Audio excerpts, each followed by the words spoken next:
കേന്ദ്ര വിദ്യാഭ്യാസ വകുപ്പ് മന്ത്രി ധർമ്മേന്ദ്ര പ്രധാൻ രാജിവെച്ചിരിക്കുകയാണ്. ഈ കേസിൽ വഴിത്തിരിവായത് രണ്ടുപേരുടെ ഇടപെടലുകളാണ്. ഒന്ന് പ്രതിപക്ഷ നേതാവ് രാഹുൽ ഗാന്ധി, മറ്റൊന്ന് സുപ്രീം കോടതി.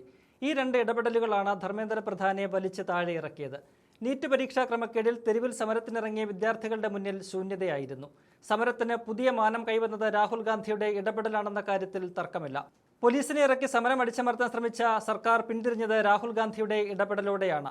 രാഹുൽ ഗാന്ധിക്ക് പിന്നാലെ വിദ്യാർത്ഥികൾക്ക് ആശ്വാസമായത് സുപ്രീം കോടതി ഇടപെടലാണ്. രാഹുൽ ഗാന്ധിയും സുപ്രീം കോടതിയും ഇടപെട്ടാണ് സമരത്തിന് ദേശീയ പ്രാധാന്യം നൽകിയത്. ഇക്കഴിഞ്ഞ ദിവസമാണ് കേസിൽ സുപ്രീം കോടതി കാര്യമായി ഇടപെട്ടത്. നീറ്റ് പരീക്ഷയുമായി ബന്ധപ്പെട്ടുണ്ടാകുന്ന തുടർച്ചയായ വീഴ്ചകളിൽ കേന്ദ്ര സർക്കാരിനെതിരെ രൂക്ഷമായ വിമർശനമാണ് സുപ്രീം കോടതിയിൽ നിന്ന് ഉണ്ടായത്.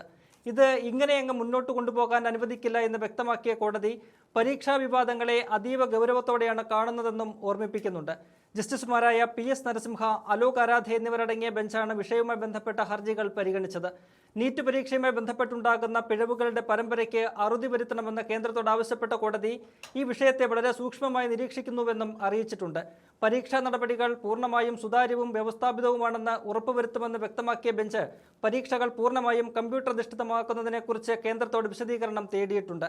കമ്പ്യൂട്ടർ അധിഷ്ഠിത രീതിയിലേക്ക് മാറുമ്പോൾ ഡാറ്റ സുരക്ഷ എങ്ങനെ ഉറപ്പാക്കാം എന്നതിനെക്കുറിച്ചുള്ള വിവരങ്ങൾ സമർപ്പിക്കാനും കോടതി നിർദ്ദേശിച്ചിട്ടുണ്ട്. അതേസമയം വിദ്യാർത്ഥികളുടെ പ്രശ്നങ്ങൾ പരിഹരിക്കുന്നതിനായി സർക്കാർ പരമാവധി ശ്രമിക്കുന്നുണ്ടെന്ന് സോളിസിറ്റർ ജനറൽ തുഷാർ മേത്ത കോടതിയെ അറിയിച്ചു. വിഷയത്തിൽ സമഗ്രമായ കാഴ്ചപ്പാട് കോടതിക്ക് മുന്നിൽ അവതരിപ്പിക്കാൻ കൂടുതൽ സമയം വേണമെന്ന് സോളിസിറ്റർ ജനറൽ ആവശ്യപ്പെട്ടതിനെ തുടർന്ന് ഹർജികൾ പരിഗണിക്കുന്നത് ജൂലൈ 27 മാറ്റി.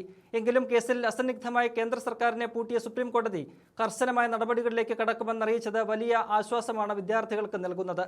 രാഹുൽ ഗാന്ധി വിദ്യാർത്ഥികളിൽ നിന്ന് ഏറ്റെടുത്ത സമരം സുപ്രീം കോടതിയുടെ ഇടപെടലിൽ വിജയം കാണുവാനുള്ള സാധ്യതകളാണ് കാണുന്നത്. മറുഭാഗത്ത് പരീക്ഷാ ചോദ്യങ്ങൾ ചോരുന്നത് തടയാൻ കൂടുതൽ കർക്കശമായ നിയമ ഭേദഗതിക്ക് കേന്ദ്ര സർക്കാർ ഒരുങ്ങുന്നതായാണ് പുറത്തുവരുന്ന റിപ്പോർട്ടുകൾ. കേന്ദ്ര മന്ത്രിസഭാ യോഗത്തിൽ ഇത് സംബന്ധിച്ച ഭേദഗതികൾ ചർച്ച ചെയ്തിരുന്നു.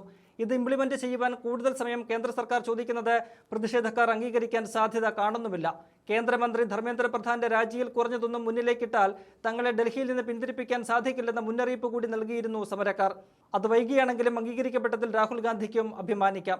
ചില കോംപ്രമൈസ് നീക്കുപോക്കുകൾ നടത്തി സമരക്കാരുടെ കണ്ണിൽ പൊടിയിടാനുള്ള സാധ്യതകൾ തേടുമ്പോഴാണ് രാഹുൽ ഗാന്ധി സമരത്തിന് ഐക്യദാർഢ്യവുമായി രംഗത്ത് വരുന്നത്.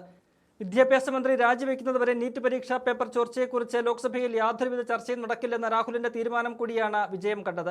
വിദ്യാർത്ഥികൾക്ക് മുന്നോട്ട് വയ്ക്കാനുള്ളത് 3 ആവശ്യങ്ങളാണെന്ന് രാഹുൽ ചൂണ്ടിക്കാട്ടിയിരുന്നു. ഒന്നാമതായി, അഴിമതിക്കാരനായ വിദ്യാഭ്യാസ മന്ത്രി സ്ഥാനം ഒഴിയണം. രണ്ടാമതായി, വിദ്യാർത്ഥികളെ ആക്രമിക്കുകയും തല്ലിച്ചതയ്ക്കുകയും ചെയ്തവർക്കെതിരെ നടപടിയെടുക്കണം. മൂന്നാമതായി, പ്രധാനമന്ത്രി വിദ്യാർത്ഥികളോട് മാപ്പ് പറയണം. ഇതിൽ ആദ്യത്തെ ലക്ഷ്യം പൂർത്തീകരിച്ചിരിക്കുകയാണ്.